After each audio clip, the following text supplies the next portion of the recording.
بسم اللہ الرحمن الرحیم۔ السلام علیکم ورحمۃ اللہ وبرکاتہ۔ ناظرین، آج کا جو ہمارا موضوع ہے اس کا تعلق ہے رمضان اور ملحدین کے اعتراضات۔ رمضان المبارک کے حوالے سے سیکولر طبقہ، ملحدین طبقہ اور اسی طرح بعض ایسے عناصر جو کہ اعتراض کرتے ہیں کہ آپ رمضان کے روزے رکھتے ہیں، خود کو بھوکا پیاسا رکھتے ہیں، آپ کی وجہ سے راشن کی قلت ہوتی ہے، لوگ سٹور کرتے ہیں راشن، مختلف ایسے عناصر ہوتے ہیں جو کہ مارکیٹ کے بھاؤ تاؤ جو ہیں ان کو بڑھا چڑھا کے رکھتے ہیں۔ تو ان چیزوں کی وجہ سے نقصان ہوتا ہے، ملکی معیشت کے اوپر بھی فرق پڑتا ہے۔ اسی طرح جو آپ مسلمان ہیں ان میں بعض بچے ہوتے ہیں، عورتیں ہوتی ہیں، اگر وہ روزے رکھتی ہیں تو ان کو بیماریوں کا سامنا کرنا پڑتا ہے، وہ بیمار ہو جاتی ہیں۔ اتنا بھوکا پیاسا رکھنا، آپ کس بنیاد پر خود کو اس نعوذ باللہ اذیت کا شکار کرتے ہیں؟ تو ان کے طرح طرح کے اعتراضات ہیں جن کے بارے میں ہم جاننے کی کوشش کریں گے کہ آیا ان کے یہ اعتراض درست ہیں یا بلا جواز ہیں اور ان کی کسی قسم کی کوئی حقیقت نہیں ہے، بلکہ بلا وجہ کا ایک ان کی طرف سے تنقید کا نشانہ بنایا جاتا ہے رمضان المبارک کے اس بابرکت مہینے کو اور اسلام کو۔ ہمارے ساتھ موجود ہیں فضیلت الشیخ جناب فؤاد بھٹوی حافظہ اللہ تعالی، جن کے ہم بہت مشکور ہیں کہ وہ آج بھی ہمارے ساتھ موجود ہیں۔ بہت شکریہ شیخ، آپ نے اپنا قیمتی وقت نکالا۔ کیسے مزاج ہیں آپ کے؟ الحمدللہ، اللہ کا شکر ہے۔ آپ کیسے ہیں؟ الحمدللہ۔ حیاک اللہ۔ شیخ صاحب، پہلا سوال جو آپ سے ہے وہ یہ ہے کہ رمضان المبارک کے جو روزے ہیں ان میں جو بنیادی طور پہ مقصد ہے وہ کیا بیان کیا گیا ہے اور اس کی حکمتیں جو ہیں وہ کیا ہیں؟ جی بہت شکریہ۔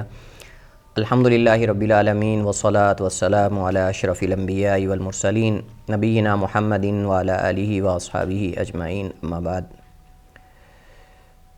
قبل اس کے کہ ہمارا ذہن جو ہے وہ رمضان مبارک اور روزے کی حکمتوں اور اس کے مقاصد کی طرف جائے، اس سے پہلے میرے خیال میں ہم بطور مسلمان جو ہے وہ ہمیں یہ سوچنا چاہیے اور ہمارے ذہن کے اندر یہی بات ہونی چاہیے کہ یہ اللہ رب العالمین کا حکم ہے اور اللہ رب العالمین نے ہی ہمیں حکم دیا ہے جس نے ہماری تخلیق کی ہے۔ بے شک۔ اور اللہ تعالیٰ کے احکامات جو ہیں ان کے اندر ہمیں حکمت معلوم ہو یا نہ ہو، ہم اس کی اتباع کا حکم دیے گئے ہیں۔ اور اللہ رب العالمین جو ہے وہ اپنے احکامات کے اندر حکیم بھی ہے اور اس کے احکامات حکمت سے خالی نہیں ہیں، اس پر بھی ہمارا ایمان ہونا چاہیے۔ روزہ جو ہے وہ ارکان اسلام میں سے ایک رکن ہے اور شعائر اسلام میں سے ایک شعیرہ ہے، اس پر بھی ہمارا یقین اور ایمان ہونا چاہیے۔ بلکہ جو مسلمان اس چیز کا انکار کرتا ہے کہ یہ روزہ جو ہے رمضان المبارک کے روزے رکھنا یہ ارکان اسلام میں سے نہیں ہے، وہ مسلمانوں میں سے نہیں شمار کیا جاتا۔ بے شک۔ تو جب اللہ رب العالمین نے ہر چیز کی تخلیق حکمت کے ساتھ کی ہے اور وہ حکیم ہے اپنے احکامات کے اندر، تو یقیناً روزے کے اندر بھی اللہ تعالیٰ کی بہت ساری حکمتیں ہیں، ہمیں معلوم ہوں یا معلوم نہ ہوں۔ اللہ تعالیٰ نے قرآن کریم کے اندر بہت ساری تشریعات اور بہت سارے احکامات کے اندر ان کی حکمتوں اور مقاصد کی طرف اشارہ کیا ہے۔ چند ایک مثالیں ناظرین کے سامنے میں رکھتا ہوں۔ مثال کے طور پر قرآن کریم کے اندر بہت سارے آداب کا ذکر ہے، ان آداب میں سے ایک ادب یہ ہے کہ جب کسی کے گھر جاؤ تو اجازت طلب کر لو گھر میں داخل ہونے کے لیے۔ تو جب استئذان کے مسئلے کو ذکر کیا گیا قرآن کریم کے اندر تو اس کے متصل بعد اس حکم کے اللہ تعالیٰ نے ذکر کیا ہوا ازکیٰ لکم، یہ زیادہ پاکیزگی کا ذریعہ ہے۔ اسی طرح جب اللہ تعالیٰ نے شراب اور جوئے کی حرمت کو ذکر کیا تو اللہ تعالیٰ نے اس کی حکمت کو بھی بتایا اور علت کو بھی بتایا کہ اس کو حرام کیوں کیا گیا ہے، جیسا کہ قرآن کریم میں سورہ مائدہ میں موجود ہے، انما یرید الشیطان ان یوقع بینکم العداوۃ والبغضاء فی الخمر والمیسر، کہ شیطان جو ہے وہ چاہتا ہے کہ وہ تمہارے درمیان عداوت اور بغض پیدا کر دے، فی الخمر والمیسر، شراب اور جوئے میں، یعنی یہ دو چیزیں ایسی ہیں کہ جس سے آپس میں یعنی ذاتی نقصانات تو ہے انسان کا، مالی نقصان جوئے کے اندر ہے، بہت سارے ایسے جوئے باز جو ہیں وہ اپنی بیویاں ہار بیٹھتے ہیں، اپنے گھر، اپنی دولت، اپنی پراپرٹی، زمین ہار بیٹھتے ہیں، یہ تو نقصان اس کا ذاتی تو ہے ہی، لیکن اس کے ساتھ اسی طرح شراب کے اندر انسان کی عقل جو ہے وہ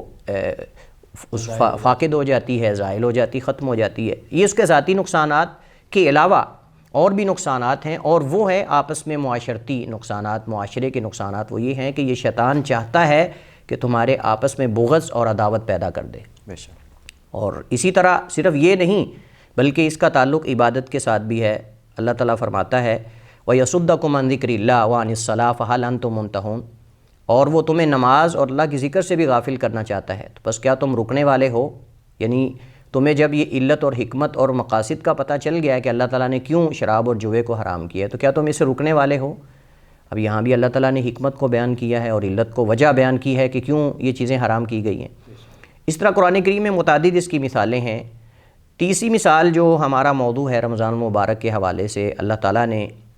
دو چیزیں اہم ذکر کی ہیں۔ ایک تو یہ کہ یہ روزہ ایک ایسا فریضہ ہے، ایک ایسی عبادت ہے کہ جو صرف مسلمانوں کے ساتھ خاص نہیں بلکہ اس سے پہلی امتوں کے اندر بھی، یہود و نصارہ کے اندر بھی یہ شریعت رہی ہے، اور اس کا حکم مستقل طور پر اور اس کے احکامات اور اس کے طریقہ اور ساری چیزیں احکامات جو ہے وہ مخصوص ان کے اندر موجود تھے۔ جیسے اللہ تعالیٰ فرماتا ہے سورہ بقرہ میں یا ایھا الذین آمنوا کتب علیکم الصیام کما کتب علی الذین من قبلکم لعلکم تتقون۔ تو یہاں اللہ تعالیٰ نے ایک تو یہ ذکر کیا کہ صرف تمہارے اوپر نہیں، تم سے پہلے لوگوں پر بھی تھا، اور آخر میں اللہ تعالیٰ نے خلاصتاً اس روزے کے تمام مقاصد کی طرف لعلکم تتقون کہہ کر جو ہے وہ اشارہ جو ہے وہ کر دیا ہے تاکہ تم متقی بن جاؤ۔ اور تقویٰ کا مفہوم جو ہے بہت وسیع ہے۔ یہ اعجاز ہے قرآن کریم کا کہ اللہ تعالیٰ نے لعلکم تتقون کے اندر مقصد کو ذکر کر دیا، اور یہ ایک مقصد نہیں، اس کے پیچھے بہت سارے مقاصد ہیں۔ چند ایک کی طرف ہم اشارہ کرتے ہیں۔ تقویٰ جو ہے اس کے اندر صبر بھی آتا ہے۔ روزہ جو ہے وہ انسان کو صبر سکھاتا ہے۔ دیکھیے انسان صرف دین کے معاملے کے اندر نہیں، دنیاوی معاملات کے اندر بھی بہت سارے ایسے انسان کی زندگی میں مراحل آتے ہیں کہ جہاں صبر کی ضرورت ہوتی ہے، بلکہ حریص پیدا کیا گیا، بالکل ایسے ہے کہ انسان بے صبرہ ہے، انسان کی نیچر تو یہی ہے، لیکن انسان کو بعض ایسے مقامات ہیں کہ صبر نہ کرنے کی وجہ سے بہت زیادہ خسارہ جو ہے وہ اٹھانا پڑتا ہے۔ مالی اعتبار سے بھی بسا اوقات ہوتا ہے، جانی اعتبار سے بھی ہوتا ہے، اور بسا اوقات جو ہے وہ اخلاقی اعتبار سے بھی انسان کو بدنامی کا جو ہے وہ سامنا کرنا پڑتا ہے، ذلت کا، رسوائی کا سامنا کرنا پڑتا ہے جلد بازی کے اندر، اور پھر انسان بعد میں جو ہے وہ سر پکڑ کے بیٹھ جاتا ہے کہ کاش جو ہے وہ میں اس مسئلے کے اندر جلد بازی نہ کرتا، فلاں نہ کرتا۔ تو یہ ایک پورا مہینہ جو ہے یہ ایک انسان مسلمان کو ٹریننگ دی جاتی ہے کہ صبر کیسے سیکھنا ہے، اور ایک مہینہ بہت بڑی جو ہے وہ آپ سمجھ لیں کہ ایک لمٹ ہے اور بہت بڑی مدت ہے کہ اس کے اندر ایک انسان اگر مستقل ان مقاصد کو سامنے رکھ کے، اصل بات یہ ہے ہم اس بندے کی بات نہیں کرتے کہ جو اس کے مقاصد کو سامنے نہیں رکھتا، سب سے بڑی بات یہ ہے کہ بلکہ یہ اصول اور قاعدہ ہے کہ عبادات کے ظاہری آثار ہوتے ہیں، عبادات کے ظاہری آثار جو انسان کے بدن اور اس انسان کے اخلاق اور کردار سے جو ہے وہ نمایاں ہوتے ہیں۔ ایسی عبادت کہ جس سے انسان کے ظاہر پہ کوئی اثر نہ پڑے، اس کے عمل پہ کوئی اثر نہ پڑے، وہ عبادت نہیں ہے، وہ تو انسان عادت سمجھ کے کر رہا ہے، یا پھر یہ ہے کہ وہ صحیح طریقے سے نہیں کر رہا، یا پھر یہ ہے کہ وہ کوئی اور اس کے اندر وجہ ہو سکتی ہے۔ جو انسان عبادت کو عبادت سمجھ کر اور اس کے مقاصد کو سامنے رکھتے ہوئے اس کو ادا کرتا ہے، یقیناً وہ عبادت اس کے ظاہر پر بھی اپنا اثر دکھاتی ہے۔ تو ان عبادات میں سے یہ روزہ ایک عبادت ہے، اس کے آثار جہاں باطنی ہیں وہاں ظاہری بھی ہیں۔ باطنی آثار کے اندر جیسے ہم نے ذکر کیا کہ انسان کے نفس کو مہذب بنانے کے لیے، انسان کے نفس کو نقائص اور عیوب سے پاک کرنے کے لیے یہ ایک ٹریننگ دی جاتی ہے تاکہ اس کے اندر یہ جو نقائص ہیں، جو عیوب ہیں، یہ ختم ہو جائیں۔ انسان کو صبر کی تلقین کی جاتی ہے، اور صبر انسان جو ہے وہ شہوت سے، کھانے کی شہوت ہو، پینے کی شہوت ہو، اس طرح جو ہے وہ دیگر انسان کی جو شہوات ہیں ان سے انسان کو جو ہے وہ صبر سکھایا جاتا ہے۔ اور آپ دیکھیں کہ ہمارے معاشرے کے اندر جو مالدار لوگ ہوتے ہیں یا جو صاحب حیثیت اور صاحب ثروت ہوتے ہیں، عموماً آپ دیکھتے ہیں کہ ان میں سے بہت سارے ایسے ہوتے ہیں جن کو فقراء اور محتاج لوگوں کا احساس نہیں ہوتا، بھوک کا احساس نہیں ہوتا، کیونکہ انہوں نے زندگی کے اندر جو ہے وہ بھوک دیکھی نہیں ہوتی، انہوں نے بھوک کا سامنا نہیں کیا ہوتا، اور بھوک کی جو تکلیف ہے اس سے بڑی کوئی تکلیف نہیں ہے۔ بھوک کی تکلیف جو ہے، آزمائش جو ہے وہ بہت بڑی آزمائش ہے۔ تو اس مہینے کے اندر جو مالدار لوگ ہیں ان کو احساس دلایا جاتا ہے کہ بھوک کیا ہوتی ہے، کہ جب وہ 10 گھنٹے کا، 12 گھنٹے کا، 15 گھنٹے کا روزہ رکھتا ہے تو اس کو احساس ہوتا ہے کہ میں نے اتنے گھنٹے کے اندر اس قدر مشقت برداشت کی ہے، تو جن بیچاروں کے پاس ایک لقمہ بھی کھانے کو نہیں، تو مجھے بتائیے کہ اس کے اندر جو ہے کون سا نقصان ہے؟ اس کے اندر فقراء محتاج لوگوں کا فائدہ ہے یا نقصان ہے؟ اس انسان کے اندر جو ہے وہ جذبہ سخاوت کا، جود و سخا کا جذبہ پیدا ہوتا ہے، اور بخل ایک بیماری ہے۔ بخل ایک مستقل بیماری ہے، اور اگر انسان رمضان کے روزے صحیح مقاصد کو سامنے رکھ کے روزے رکھتا ہے تو اس کے اندر سے یہ بیماری ختم ہو جاتی ہے، اس کے اندر جو ہے وہ سخاوت کا جذبہ اور ذوق پیدا ہوتا ہے۔ اس وجہ سے نبی کائنات علیہ السلام، ویسے تو آپ جود و سخا کے پیکر تھے، لیکن رمضان کے اندر آپ کیوں زیادہ سخاوت کرتے تھے؟ ایک تیز آندھی اور تیز ہوا سے بھی زیادہ اللہ کے نبی علیہ السلام سخاوت کرتے تھے۔ اس کی وجہ یہی ہے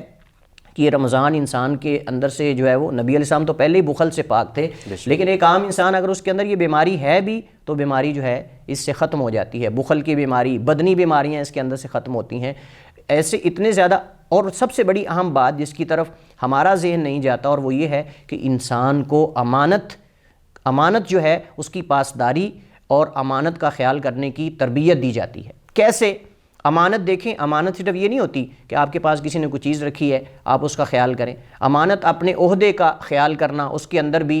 امانت داری سے دیکھیں۔ اس پر تو تمام عقلاء، ہم مسلمانوں کی بات نہیں کر رہے، ہم عمومی عقلاء کی بات کر رہے ہیں کہ جتنے بھی عقل و دانش رکھنے والے یا صاحب عقل و دانش باشعور افراد ہیں، وہ اس بات پر متفق ہیں کہ اپنی ڈیوٹی کو امانت داری سے سر انجام دینا چاہیے۔ وہ کوئی کافر ہو، مسلمان ہو، ملحد ہو، لبرل ہو، کوئی بھی، ہر ایک چاہتا ہے کہ جی امانت داری سے ڈیوٹی کو سر انجام دینا چاہیے، اور یہ جس چیز پہ ہم اجرت لیتے ہیں یا تنخواہ لیتے ہیں، سیلری لیتے ہیں، وہ اسی کی بنیاد پر ہے۔ تو روزے کے اندر کیا ہوتا ہے کہ روزے کے اندر ایک انسان جو ہے وہ مخصوص وقت کے اندر وہ اپنے آپ کو حلال چیزوں سے بھی روک کے رکھتا ہے۔ اب اگر وہ چاہے تو وہ جو ہے وہ چھپ کر پانی پی سکتا ہے، لیکن یہ روزہ ایک ایسی چیز ہے کہ جس کے اندر ریاکاری بہت کم ہوتی ہے، دکھاوا بہت کم ہوتا ہے، اور اسی وجہ سے اللہ تعالیٰ نے اس کا اجر جو ہے وہ اپنے پاس رکھا ہے۔ اور اللہ تعالیٰ نے فرمایا کہ ہر چیز کا اجر لکھ دو سوائے روزے کے، کہ یہ روزہ میرے لیے ہے، وَأَنَا أَجْزِي بِهِ، اور میں اس کی جزا دوں گا۔ علماء نے اس کی حکمت یہ بیان کی ہے کہ اس کے اندر ریاکاری بہت کم ہوتی ہے۔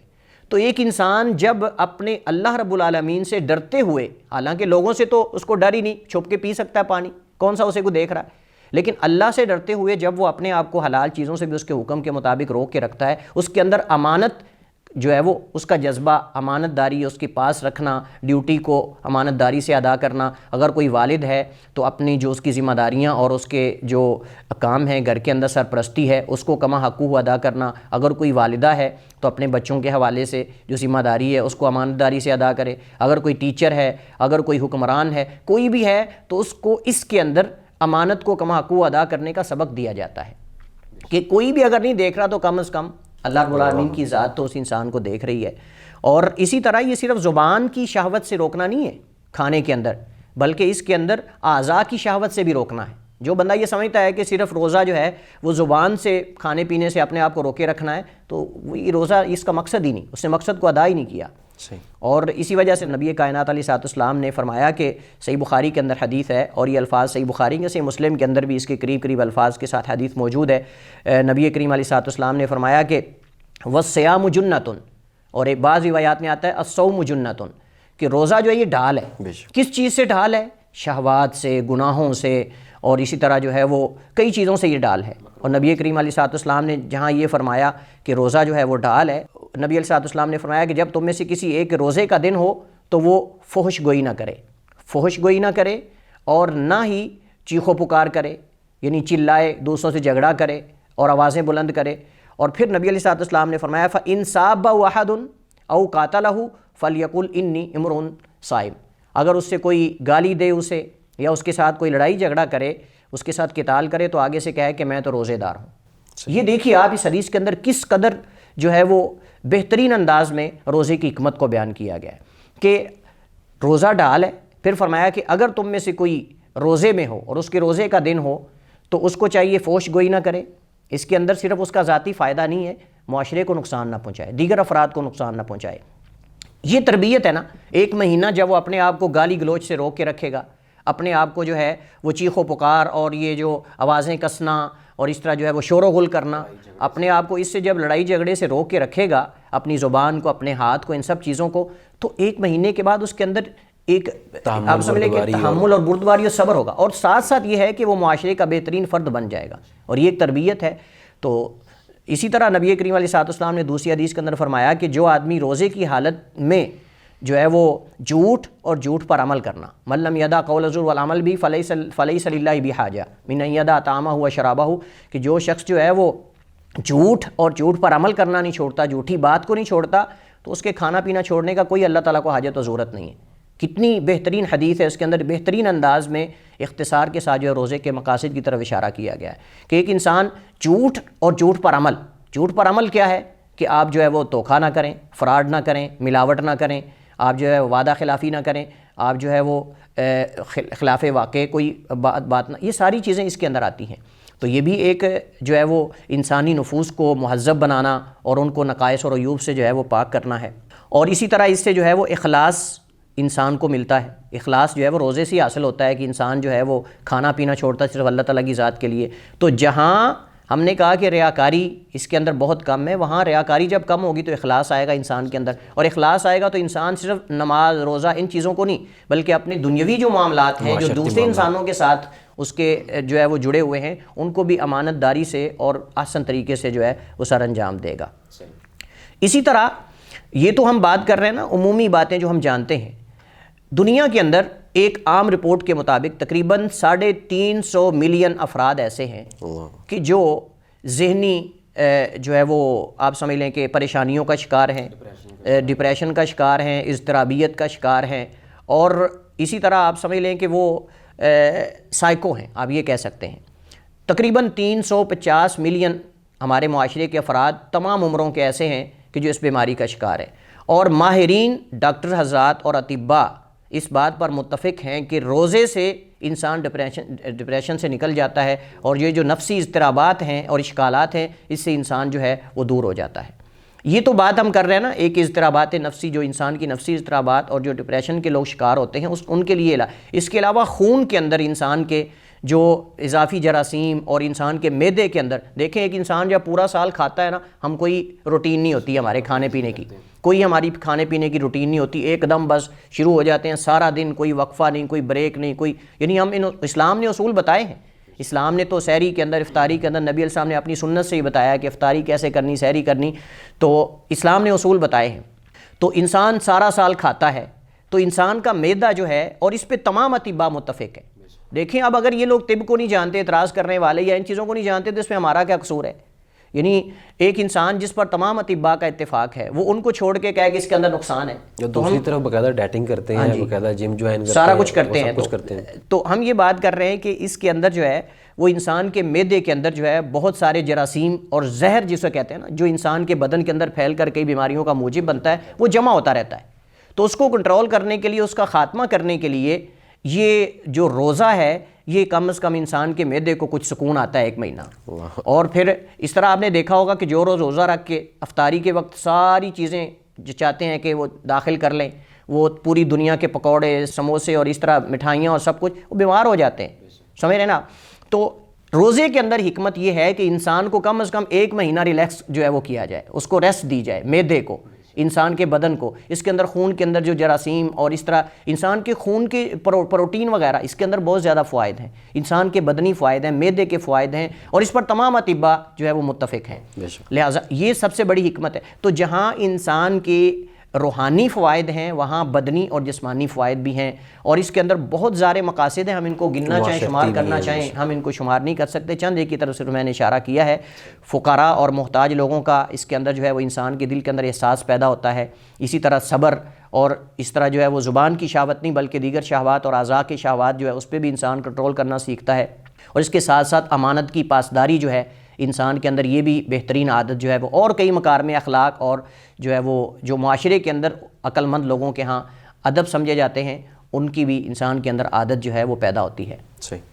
شیخ صاحب، جو ملحدین ہیں وہ اس انداز سے بھی اعتراض کرتے ہیں، وہ یہ کہتے ہیں کہ یہ جو مہینہ ہے اس کے اندر انسان بھوکا پیاسا رہتا ہے تو اس کی ذات کو، شخصیت کو خود نقصان ہوتا ہے، یعنی کہ وہ 15 گھنٹے 17 گھنٹے بعض دفعہ خود کو بھوکا پیاسا رکھتا ہے تو بیماریوں کا موجب بن جاتی اس کی یہ بھوک پیاس اس کے لیے۔ دوسرا وہ یہ کہتے ہیں کہ معاشرے کے اندر جب رمضان کا آغاز ہوتا ہے تو راشن کی قلت پیدا ہو جاتی ہے، یعنی مارکیٹ کے اندر بھی بھاؤ تاؤ جو ہیں وہ بڑھ چڑھ جاتے ہیں، اور یہ چیزیں جو ہیں بہت نقصان پیدا کرتی ہیں معاشرتی اعتبار سے، معاشی اعتبار سے۔ اس بارے میں کیا کہیں گے؟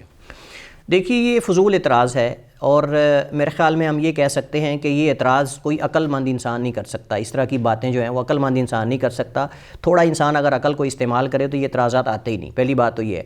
اور دوسری بات یہ کہ عقل سے پیدل کوئی انسان اگر ہو، مطلب اس طرح کی بات ہو سکتی ہے اس سے، وہ اس طرح کی بات کر سکتا ہے۔ دیکھیے سب سے پہلی بات تو یہ ہے کہ روزہ جو ہے صرف آسمانی جو ادیان ہیں، یہودیت، نصرانیت، مسلمان، ان کے ہاں نہیں، بلکہ یہ غیر آسمانی جو ادیان ہے، ہندو ہیں، بوذی، بدھ مت جن کو ہم کہتے ہیں، اس کے علاوہ دیگر ادیان کے اندر بھی یہ ریاضت سمجھی جاتی ہے، اور باقاعدہ وہ اپنے نفوس کو مہذب کرنے کے لیے اپنے آپ کو وہ روزہ رکھتے ہیں، ان کے یہاں رکھا جاتا ہے روزہ۔ بوذیوں کے اندر جو بدھ مت ہیں ان کے اندر باقاعدہ روزہ، یہ ریاضت اور یہ ساری چیزیں ہیں۔ ہندوؤں کے اندر یہ چیز موجود ہے۔ کئی اور جو ادیان ہیں، یعنی ایسے مذاہب کے جو آسمانی نہیں، لوگوں نے اپنے بنائے ہوئے ہیں، ان کے اندر بھی روزہ موجود ہے۔ تو اس کا مطلب وہ فائدہ دیکھتے ہیں تو وہ رکھتے ہیں، پہلی بات تو یہ۔ دوسری بات یہ ہے کہ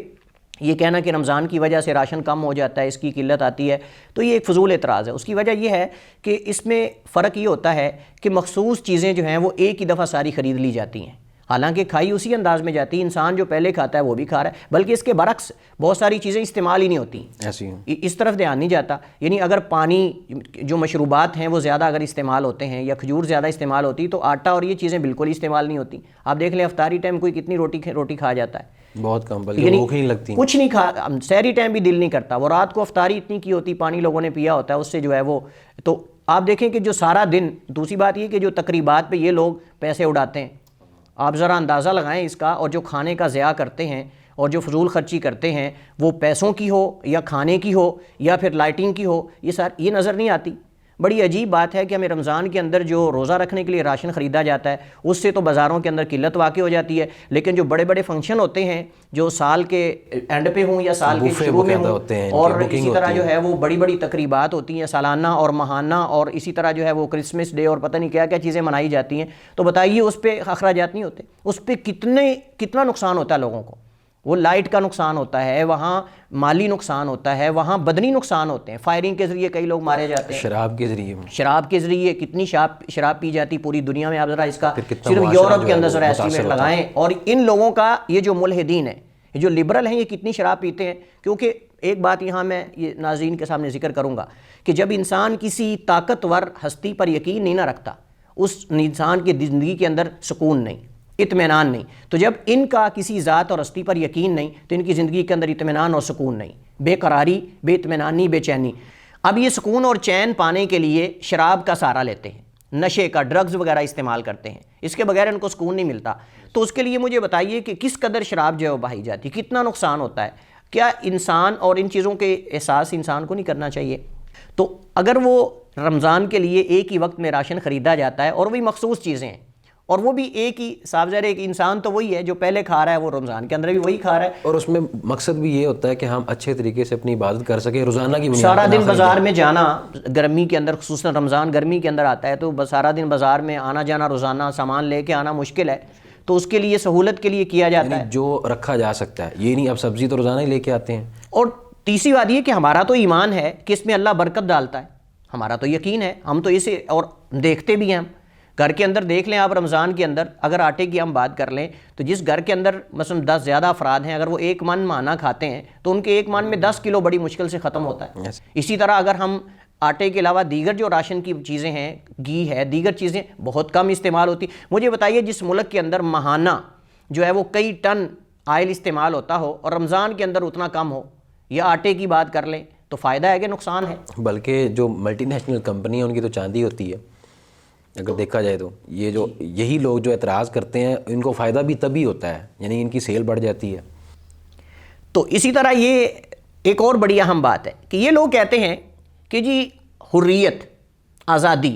انسان آزاد ہے، ہر انسان اپنی شخصیت میں آزاد ہے، جو چاہے وہ کرے۔ تو بھئی جب حریت ہے، آزادی ہے، تو تمہیں اعتراض کیا ہے؟ یہ بڑا ایک اہم پوائنٹ ہے۔ یعنی یہ کہتے ہیں کہ جی انسان آزاد ہے، ہر ایک انسان، کسی کو نہ پوچھو جو وہ کر رہا ہے کرنے دو۔ تو بھائی پھر تمہیں کیا مسئلہ کیا ہے؟ اگر کوئی روزہ رکھتا ہے تو،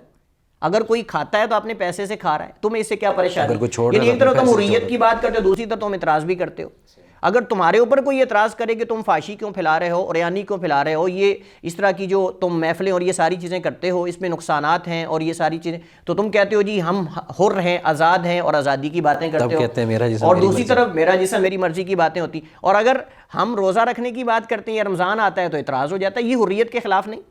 ہر انسان جب آزاد ہے اپنے عقیدے کے اندر، جو چاہے وہ عقیدہ اختیار کرے، تو تمہیں اعتراض کیا ہے؟ اور یہی ان کے اوپر ہم بات کرتے ہیں کہ اللہ پر ایمان لانے کے اندر تمہیں کیا مسئلہ ہے؟ انسان جب حر ہے، آزاد ہے، آزادی ہر ایک کو، تو جو چاہے جو عقیدہ اپنا بنائے، تمہیں کیا اس میں پریشانی؟ تو یہاں آ کر یہ اپنا اصول اور قاعدہ بھول جاتے ہیں۔ آخری بات وہ یہ کہتے ہیں کہ جی روزے کی وجہ سے بیماریاں پیدا ہوتی ہیں، جب انسان 10-15 گھنٹے کی جو ہے وہ کھانا پینا چھوڑ دیتا ہے تو اس سے کئی لوگ بیمار ہو جاتے ہیں۔ تو ہم نے کہا کہ اسلام نے روزے کے اندر بھی اعتدال کو باقی رکھنے کا حکم دیا ہے۔ کھائیں تو اعتدال کے ساتھ، پئیں تو اعتدال کے ساتھ۔ یہ نہیں ہے کہ کھاتے ہوئے بھی انسان اتنا کھا لے کہ سب کچھ جو ہے وہ کھا لے، اور پیتے ہوئے یعنی سحری کے اندر بھی اور افطاری کے اندر بھی سارے سموسے پکوڑے سب چیزیں کھا لے، معدہ خراب ہو جائے، بعد میں کہے کہ جی روزے کی وجہ سے ہوا ہے۔ اسلام نے یہ تو نہیں کہا کہ سارے کھانے ایک ہی دفعہ کھا لے، سارے پینے ایک ہی دفعہ پی لے۔ دیکھیں انسان کا معدہ جو ہے وہ آہستہ آہستہ چیزیں، نبی علیہ السلام نے ہمیں تربیت دی، تعلیم دی ہمیں، آپ روزہ جو ہے وہ آپ نے فرمایا کہ کھجور سے کرو، یا کھجور نہ ہو تو پانی سے کرو، یہی ہے نا۔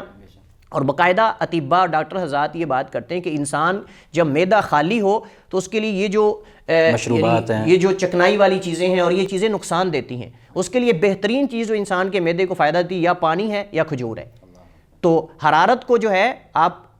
حرارت کو، معدہ گرم ہوتا ہے نا جب خالی ہوتا ہے، تو اس کے لیے حرارت چاہیے، نہ کہ آپ ایک دم ٹھنڈی چیز اس کے اندر داخل کریں اور انسان بعد میں معدہ جو ہے وہ اس کی سانس کی نالیاں جو ہیں وہ سکڑ جائیں اور پھر کئی۔ تو دیکھیے اسلام نے تو نہیں کہا کہ ایک بندہ سارے کھانے کھا لے، سارے پینے پی لے اور پھر جو ہے وہ پینے والی چیزیں مشروبات پھر کہہ کہ روزہ رکھنے کی وجہ سے ہوا ہے۔ دوسری طرف یہ کہ اگر بچے کو اسلام نے روزہ رکھنے کی پابند نہیں کیا اور روزہ رکھنے سے اس کا نقصان ہو جاتا ہے، تو دیکھیے یہ تو اس کے اپنی ذات پر ہے نا۔ اس طرح اگر عورت ہے، عورت کے لیے رخصتیں رکھی ہیں، حاملہ ہے یا دودھ پلانے والی ہے یا بیمار انسان ہے تو اس کے لیے رخصت رکھی ہے، حتیٰ کہ مسافر کے لیے رخصتیں، یہ ساری چیزیں ہم نظر انداز کر دیتے ہیں اور کہتے ہیں کہ روزہ رکھنے سے یہ ہوتا ہے وہ ہوتا ہے۔ تو خلاصہ یہ ہے کہ اللہ تعالیٰ نے ایک چیز اس میں مزید کہنا چاہوں گا کہ اگر کہا بھی ہے اسلام نے روزہ یعنی بھوکا پیاسا رکھنے کے لیے بھی کہا ہے، تو اسلام نے یہ کہا ہے کہ آپ سحری بھی لازمی کھاؤ، اگر بالکل کھاؤ، بالکل ایسے ہی، بالکل بھوکا نہیں رکھنا، اور برکت بھی اس کے اندر کہا کہ اس کے اندر برکت ہے، اس وجہ سے کہا کہ تاکہ لوگ سحری کریں۔ بے شک احسن۔ تو اسلام نے یعنی یہ نہیں کہا کہ انسان جو ہے وہ سحری بھی نہ کرے، افطاری بھی نہ کرے، اور اگر کرے تو